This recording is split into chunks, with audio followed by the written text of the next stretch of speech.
ये कहानी है उदयपुर गांव की, जहाँ के लोग अच्छे स्वादिष्ट खाने के लिए कुछ भी कर जाते थे। इस गांव में ज्यादातर लोग काम नहीं करना चाहते थे, लेकिन हर किसी को अच्छा खाना जरूर चाहिए था।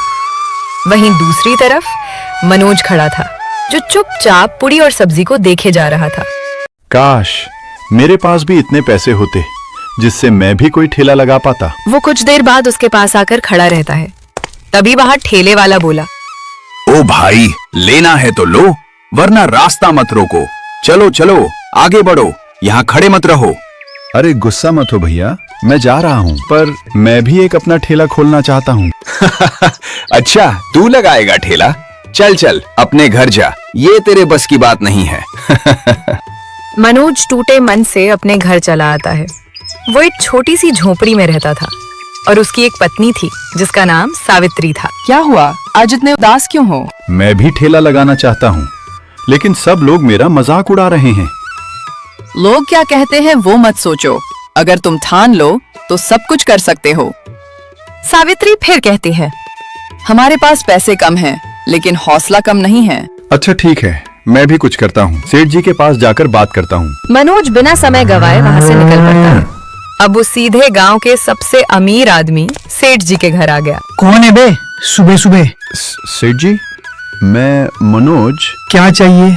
मनोज हिम्मत करके बोलता है, सेठ जी, मैं ठेला लगाना चाहता हूँ, थोड़ा पैसा चाहिए। तू ठेला लगाएगा? पहले खुद तो सीधा खड़ा हो जा। सेठ जी मजाक मत उड़ाइए, मैं सच में कुछ करना चाहता हूँ। देख भाई, मैं तुझे पैसे नहीं दे सकता। पैसे देने के बाद भरोसा भी तो होना चाहिए ना कि तू वापस करेगा भी या बस हवा में उड़ा देगा। मनोज खामोशी से वहाँ से लौटने लगता है। तभी सेठ की पत्नी बोली, अजी सुनते हो, इतना बड़ा दिल दिखाते हो लोगों के सामने और यहाँ एक जरूरतमंद को मना कर दिया। अरे भगवान, तुम बीच में मत पड़ो। नहीं, आज तो मैं पढ़ूंगी। अच्छा ठीक है भगवान, मैं उसे पैसे देने के लिए तैयार हूँ, मगर वो तो चला गया। तो क्या हुआ अगर चला गया? पैर में पहिए लगे हैं क्या उसके? जाओ, अभी जाओ और उसे पकड़ के लाओ, वरना आज से तुम्हारी चाय बंद। मनोज उस रोहन के पास आ गया।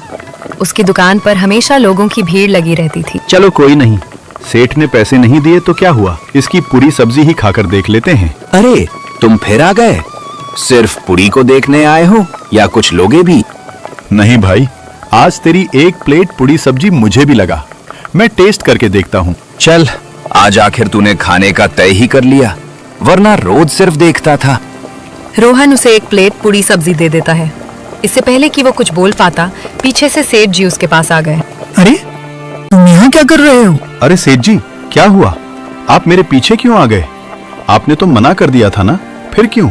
रोहन ये देखकर हैरान रह गया कि इस मनोज के लिए खुद सेठ जी चलकर आए हैं। जिस सेठ जी के पास जाने से लोग डरते थे, वो आज खुद मनोज के पीछे पीछे आ गए। अरे मैं तेरे लिए थोड़ी ही आया हूँ पैसे देने, वो तो मेरी पत्नी ने कहा, तू चला आया। अच्छा, अब बीवी के कहने पर काम करते हैं आप। चल अब ज्यादा मत बोल, ये ले तेरे पैसे।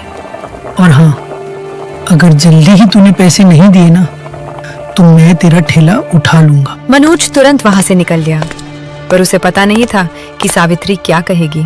कहाँ थी तुम इतने देर? वो काम से गया था। काम से या खाने से? अरे नहीं नहीं, इस बार सच में काम की बात है। अच्छा, तो बताओ क्या प्लान है? अब मैं भी दुकान खोलूंगा और कुछ यूनिक बनाऊंगा। पहले ये बताओ, पैसे कहाँ से आएंगे? सेठ जी ने दिए हैं पूरे 5,000। सच में? हाँ, अब देखना हमारा भी नाम होगा। जाओ और बाजार से सामान ले आओ। पर एक सेकंड, तुम ठेला किसका लगाओगे, ये तो बताया ही नहीं। मनोज कुछ देर सोचता रहा, फिर बोला, आ गया आइडिया, मैं अब छोले भटूरे का ठेला लगाऊंगा। पर छोले भटूरे ही क्यों? क्योंकि अगर मैं पूरी सब्जी लगाऊं तो रोहन कहेगा कि मैं उसकी नकल कर रहा हूँ। मनोज बाजार जाने लगता है। बाजार में पहुंचकर उसने चारों तरफ देखना शुरू किया और एक अच्छी दुकान ढूंढने लगा जहां सारा सामान सस्ता और बढ़िया मिल जाए। और वो देखने के बाद एक परचून की दुकान पर चला आया। भैया, छोले भटूरे का पूरा सामान चाहिए। पूरा सामान?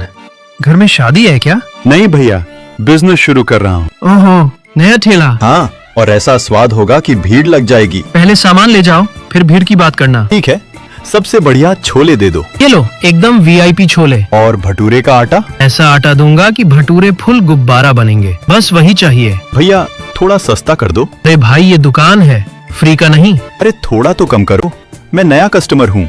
ठीक है, 10 रुपए कम। सिर्फ 10? हाँ, शुरुआत है, आगे और लूटूंगा। ठीक है भाई, पैक कर दो। मनोज सोचता है कि सब सही हो गया, पर उसे जरा भी पता नहीं था कि आगे क्या होने वाला है। अरे मनोज अंकल, इधर मार्केट में क्या कर रहे हो? अरे चिंटू, जब मैं मार्केट आया हूँ तो कोई सामान ही लेने आया हूँ ना। अच्छा अंकल, कौन सा सामान? मैं छोले भटूरे का ठेला लगाने जा रहा हूँ भाई। आप वो छोले भटूरे का ठेला लगाओगे? मुझे तो नहीं लगता आपसे ठेला चलेगा भी या नहीं। अरे क्यों नहीं चलेगा, मैं भी किसी से कम नहीं। रुको, ये खबर तो रोहन अंकल को देनी पड़ेगी। अरे नहीं नहीं, पहले मैं सेटअप तो कर लूं। पर चिंटू नहीं रुकता। मनोज भी सारा सामान लेकर घर आता है।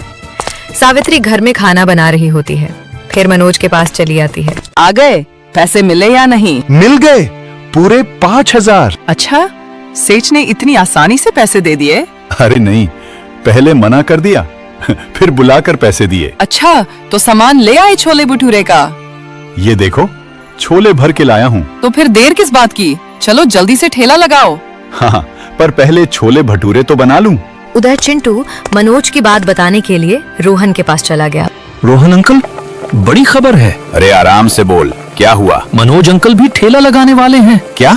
किस चीज का ठेला? छोले भटूरे का। अरे पूरी सब्जी के पैसे तो दिए नहीं और ठेला लगाने जा रहे हैं। अब तो गांव में 2-2 फेमस ठेले वाले हो जाएंगे। रोहन थोड़ा सीरियस होकर सोचने लगता है। अगर इसने भी ठेला लगा लिया तो कहीं मेरे ठेले का ग्राहक कम ना हो जाए। जरूर ये पैसे उसी सेठ ने दिए होंगे, पर कोई नहीं, मैं भी देखता हूँ कैसे ठेला लगाता है।